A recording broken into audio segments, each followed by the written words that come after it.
Hey guys, Kian here, and welcome to your weekly DashGL update.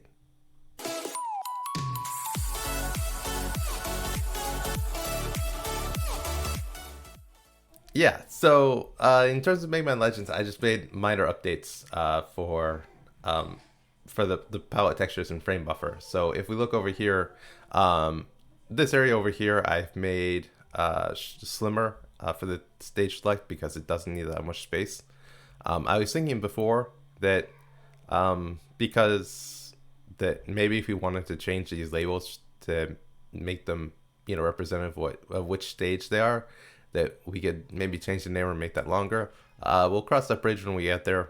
There's no real hurry to do that right now because it doesn't take up that much space. Just shove it over there and just make it not take up that much space. For Mega Man Legends, I think for Mega Man Legends 2, I think I'm just not gonna worry about level of detail. Because in Mega Man Legends 1, the level of detail was a pretty, like, high, medium, low was a pretty integral part of the game. There are a lot of wide open spaces, and you could see, like, when you got closer to a character or further away from a character, that the level of detail would change. And those changes were something that you wouldn't really see in game. So I wanted to bring them out in the tools that I made for it, so you can say, oh, well, what are the low level of detail models look like up close, because you don't get the chance. In Mega Man Legends 3, it looks like just there aren't that many low level of detail models. I think they made they made the game design a lot more claustrophobic. Like, you walk in a room and the characters are in a room, or you're in a boss room and stuff like that. So they in Mega Man Legends 2, it looks like they bunched up the level design, and it looks like there's a lot of models where it's just there is no low level of detail because they design the room so that it's always displaying the high level of detail model. They didn't take advantage of that in Mega Man Legends 2 as much as they did in Mega Man Legends 1. So I think I'm not really particularly adamant about including the low level of detail models, because it just seems like a lot of work to add for something that the game doesn't really use. Yeah. So that's it. I need to have something to be able to change the character name and save that. That's still something that needs to be done. We'll see when it gets done, but that's on the to-do list. I forgot not to click anything while recording because things are starting to get pretty heavy, honestly. This part over here is really poorly written, and I'm gonna have to think of some way to mitigate that. So if we look over here, I think it's even okay. Yeah, if we look over here, we can say that this is barrel's in game. Okay, it crashed. We're in development. That's fine. Let's just grab a model. Okay, so we've got one of the guard guys. The guard guy's in-game ID is 1D20. He's got a bone count of 10, and he's got 2 textures. And then as far as the textures, we look into the frame buffer and we find any texture with the image XY that he has, and just grab all the images, and we look at the palette XY in the frame buffer and we just grab all the palettes. So this is all the palettes from the entire game. I think maybe we might want to group these by stage. If you're looking at ST02, then maybe the texture or maybe the palette you want is in ST02, or it's in common, or it might be in ST03. It might be somewhere, but we might group these by stage name. And there's probably not too much else to show besides the stage name, because the palette X and the palette Y are going to be the same for all of them. And I think I managed to filter out just the unique textures. I had some of them where it was like 6 of the same palette, just copied everywhere. And I think I managed to filter down to unique palettes. So in terms of searching for which palette is needed, hopefully that makes searching a little bit faster. Images is in a little bit of a much worse state. I think I made an attempt to filter out just unique images, but depending on which image X and Y you're loading from, there's either a ton of images or there's almost no images. And there's still an issue where if things are on the top or bottom, like for once they're on the bottom, it's probably going to have the wrong image X and Y to search against, which is why this is potentially not being mapped at all. And that could help mitigate searching for these. Or I might do a pagination where I only show 5 images per page and I have a certain number of pages, and then I can kind of label them as, which stage do you want, and then maybe kind of get things done that way.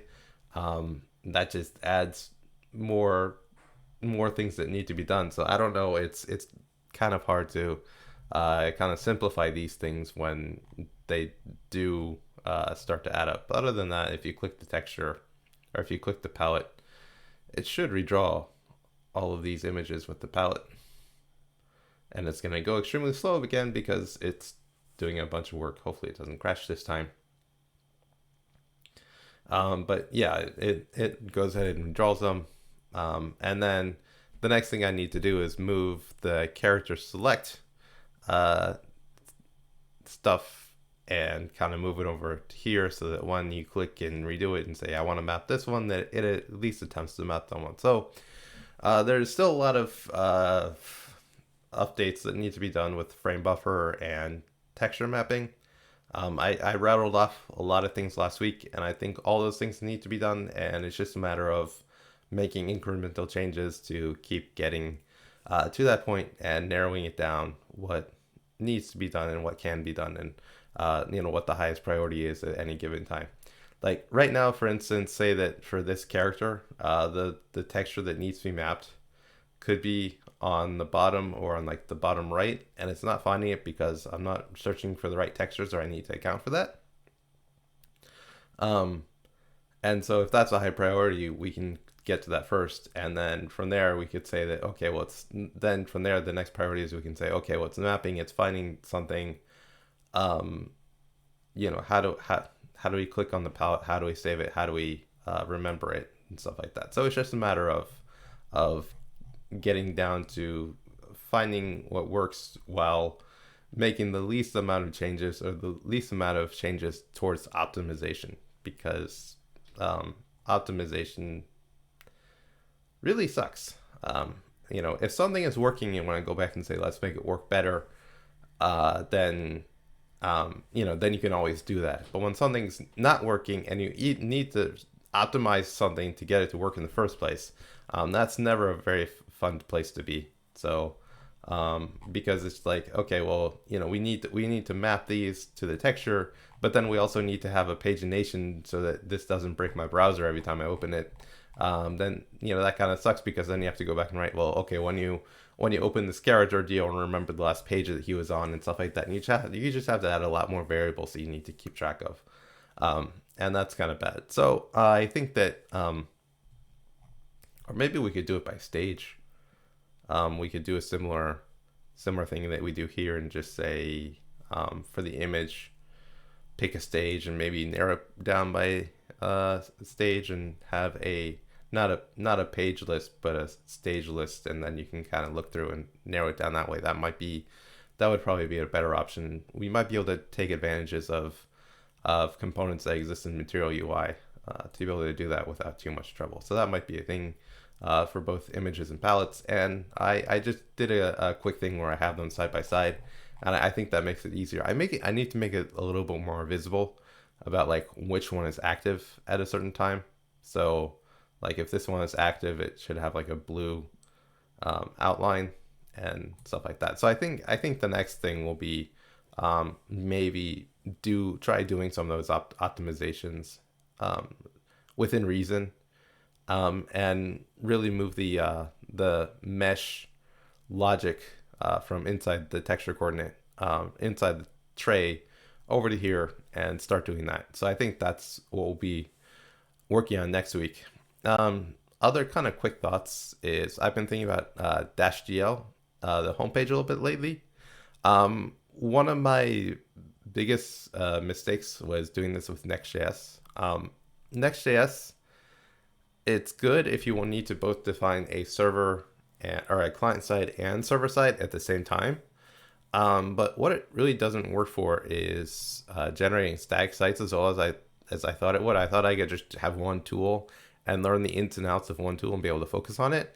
But if we see, like, I'm using NextJS for this as well, and if we see when I generate static files and then deploy them here, that, you know, when I go back and delete this, or not file, when I load it, it just says 404 because it's not actually generating a template file at that location, and that really, or a, you know, placeholder file at that location to be able to do it, and that really sucks for trying to build anything that lives on the web. I think Next.js, they're thinking is like, if we do an API and a single static page, well, if you're doing something like a, you know, like a wallet, or maybe like a, you know, any kind of like cell phone, you know, progressive web app where you open a page and everything just like exists on that one page and it's like a small application,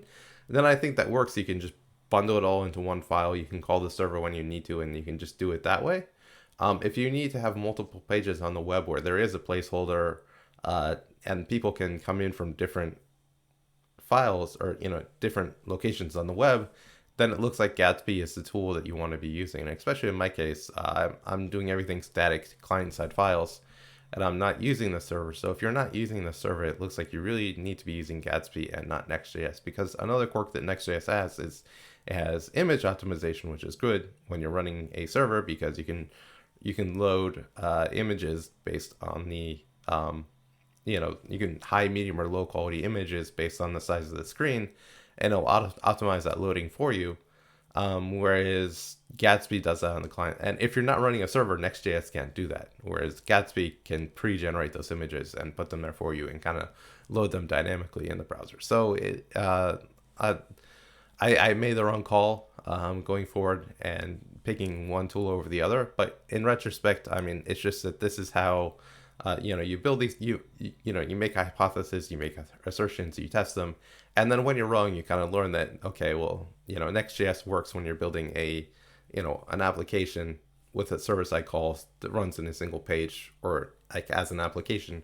Whereas if you want traction on the browser to be able to come in at any file, you need to be using Gatsby.js. So wait, so yeah, I think that's it for this episode.